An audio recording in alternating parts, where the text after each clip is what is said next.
લોકસભા ચૂંટણી પહેલા પશ્ચિમ બંગાળમાં વિપક્ષી ભારત ગઠબંધનને મોટો ઝટકો લાગ્યો છે, જ્યાં મમતા બેનર્જીએ પશ્ચિમ બંગાળમાં લોકસભાની આગામી ચૂંટણીમાં એકલા ચાલો રેની નીતિ અપનાવવાની જાહેરાત કરી દીધી છે। તેમણે કહ્યું કે કોંગ્રેસ અને ડાબેરી પક્ષોએ અમારો પ્રસ્તાવ ફગાવી દેતા અમે આ જાહેરાત કરવા મજબૂર છીએ। કોંગ્રેસ દ્વારા મારા કોઈ પ્રસ્તાવ સ્વીકારવામાં આવ્યા નહોતા। ઉલ્લેખનીય છે કે છેલ્લા ઘણા સમયથી કોંગ્રેસ અને તૃણમૂલ કોંગ્રેસ વચ્ચે શાબ્દિક યુદ્ધ જોવા મળી રહ્યું હતું। આ દરમિયાન ઇન્ડિયા ગઠબંધનના સભ્યો પણ સીટ બેન્ચની મુદ્દે હજુ સુધી કોઈ નિર્ણય સુધી પહોંચી શક્યા નહોતા। આ દરમિયાન મમતા બેનર્જીએ કહ્યું કે અમે કોંગ્રેસ અને ડાબેરી પક્ષો સાથે સમજૂતી કરવા માટે ઘણા પ્રસ્તાવો અને ઓફર આપી, પરંતુ તે તમામ ફગાવી દેવામાં આવી, જેને લઈને અમારે આ નિર્ણય લેવો પડ્યો। મમતા બેનર્જી અને તેમની પાર્ટીનો આ નિર્ણય કોંગ્રેસ ડાબેરી પક્ષો સહિત ઇન્ડિયા ગઠબંધન માટે પણ મોટો આંચકા માનવામાં આવી રહ્યો છે। મમતા બેનર્જીએ આ સાથે કોંગ્રેસના નેતૃત્વ સામે પણ સવાલ ઉઠાવ્યા હતા। আমার কোনো কথা হয়নি এবং আমি প্রস্তাব দিয়েছিলাম, ওরা প্রথম দিনই প্রত্যাখ্যান করেছে। তখন থেকে আমাদের দল সিদ্ধান্ত নিয়েছে আমরা বাংলায় একা চলবো। ইভেন ওরা যে আজ থেকে র্যালি করেছে আমাদের একবার as a matter of country আমি ইন্ডিয়ার অ্যালায়েন্স আমাকে একবার জানিয়েছে যদি আপনার রাজ্যে যাচ্ছে না, জানায়নি। সুতরাং আমার সাথে কোনো সম্পর্ক নেই বাংলার ব্যাপারে। অল ইন্ডিয়ায় কি করবো না করবো আপনার ইলেকশন ভাববো। আমরা সেকুলার পার্টি, আমরা বিজেপিকে হারানোর জন্য যা করা হবে। એન્ફોર્સમેન્ટ ડિરેક્ટોરેટ હાલમાં પશ્ચિમ બંગાળના રાશન વિતરણ કૌભાંડને લઈ કાર્યવાહીમાં છે, જે આજે ઈડીની ટુકડી ઉત્તર 24 પરગના ફરાર તૃણમૂલ કોંગ્રેસ જિલ્લા પરિષદના સભ્ય શેખ શાહજહાંના ઘરે દરોડા પાડ્યા અને આ દરમિયાન વિડીયોગ્રાફી પણ કરવામાં આવી હતી। પશ્ચિમ બંગાળ રાશન વિતરણ કૌભાંડ 9 થી 11,000 કરોડ રૂપિયાનું હોવાનો અંદાજ છે। જ્યારે ઈડીની ટીમ છેલ્લીવાર શેખ શાહજહાંના ઘરે દરોડા પાડવા આવી હતી ત્યારે તેના પર હુમલો કરવામાં આવ્યો હતો, જેમાં ઈડીના ઘણા અધિકારીઓ ઘાયલ થયા હતા। એટલું જ નહીં, પરંતુ ઈડીની ટીમના વાહનોમાં પણ તોડફોડ કરવામાં આવી હતી। આ હુમલાને 19 દિવસ વીતી ગયા અને ફરી એકવાર ઈડીની ટીમ અહીં દરોડા પાડવા પહોંચી હતી।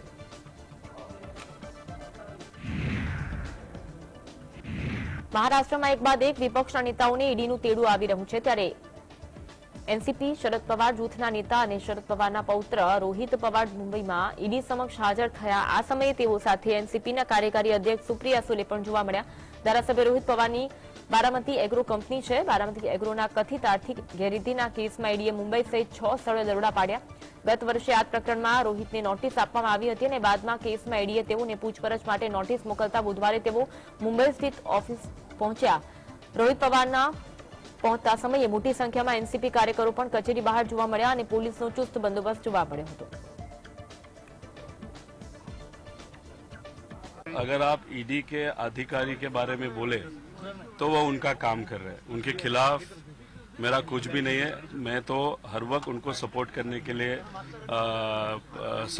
के लिए सोचता हूँ और अभी सपोर्ट भी करूँगा। अगर जो हमारे विरोध में जो लोग हैं पॉलिटिकली, उनका अगर कहना है कि इस बंदे पे प्रेशर डाला जा सकता है तो शायद वो भूल गए। मैं मराठी मानुस हूँ, मैं डरता नहीं। और अगर प्रेशर डालने के लिए ये सब कुछ हुआ है तो एक गलत बंदे पे उन्होंने ये एक्सपेरिमेंट किया है, ऐसे मुझे बोलना पड़ेगा। બારામતી એગ્રોના કથિત આર્થિક ગેરરીતિના કેસમાં શરદ પવારના પુત્ર રોહિત પવારને ઈડીનું તેડું આવતા મુંબઈમાં દિવસ પર એનસીપી કાર્યાલય ચહલપહલ વધુ દેખાઈ। રોહિત પવાર મુંબઈમાં ઈડી ઓફિસ સમક્ષ હાજર થતા પહેલા મુંબઈની એનસીપી ઓફિસે પહોંચ્યા, ત્યારે એનસીપીના પ્રમુખ શરદ પવાર અને કાર્યકારી અધ્યક્ષ સુપ્રિયા સુલે પણ ઉપસ્થિત જોવા મળ્યા। આ ત્રણેય પાર્ટી અને પરિવારના વરિષ્ઠ નેતાઓએ અન્ય પાર્ટી આગેવાનો સાથે બેઠક કરી, જે બાદ સુપ્રિયા સુલે રોહિત પવાર સાથે ઈડી ઓફિસ પહોંચ્યા। રોહિત પવાર ઈડીની ઓફિસમાં દાખલ થયા। ઈડીના સમન્સને લઈને સુપ્રિયા સુલે વિપક્ષ પર પ્રહાર કર્યા હતા।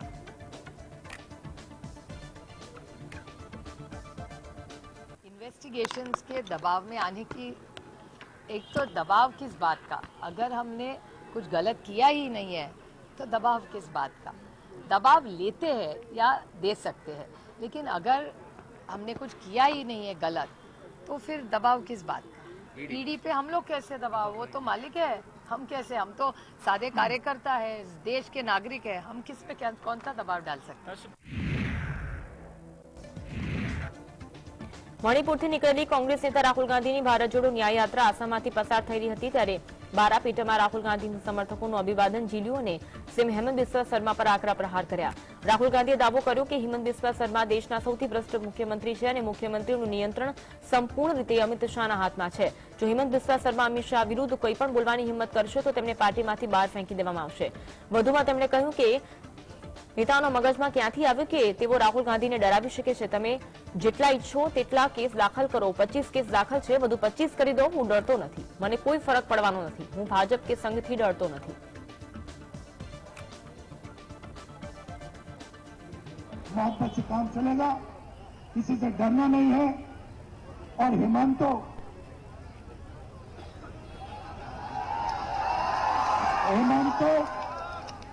HBS जिसको कहते हैं, उसका कंट्रोलर दिल्ली में बैठा है और वो देश का सबसे भ्रष्ट चीफ मिनिस्टर है। अब पता नहीं कहां से इसके दिमाग में आइडिया आ गया कि वो राहुल गांधी को डरा सकता है। जितने केस लगाने मेरे ऊपर लगा दो, कोई फर्क नहीं पड़ता मुझे, मैं नहीं डरता। मैं बीजेपी से नहीं डरता, मैं आरएसएस से नहीं डरता, मुझे कोई फर्क नहीं पड़ता। जितने केस डाले, 24 लगाए, 25 लगाए, 25 और लगा दो, लो मजे लो।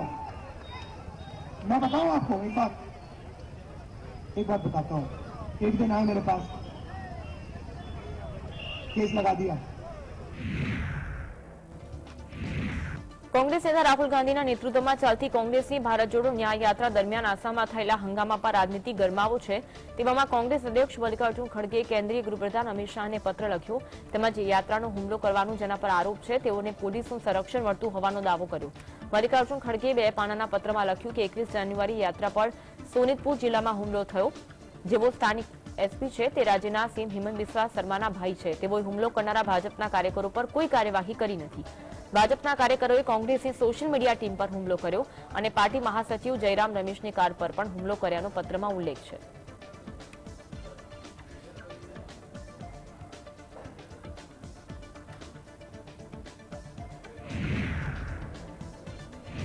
ભારતીય કિસાન યુનિયનના રાષ્ટ્રીય પ્રવક્તા રાકેશ ટિકૈતે 16 ફેબ્રુઆરીએ ભારત બંધનું આહવાન કર્યું છે। એમએસપી, નોકરી, અગ્નિવીર પેન્શનના મુદ્દા ઉઠાવવા ભારત બંધનું આહવાન કર્યું, તેમજ ખેડૂતો અને દુકાનદારોને બંધમાં સામેલ થવા અપીલ કરી। તેઓએ કહ્યું કે ખેડૂતોએ 16 ફેબ્રુઆરીએ ખેતરમાં કામ ન કરવું જોઈએ, દુકાનો પણ બંધ રાખવા વિનંતી કરી, જેમાં એમએસપી, નોકરી, અગ્નિવીર પેન્શન વગેરે જેવા મુદ્દા ઉઠાવવામાં આવશે।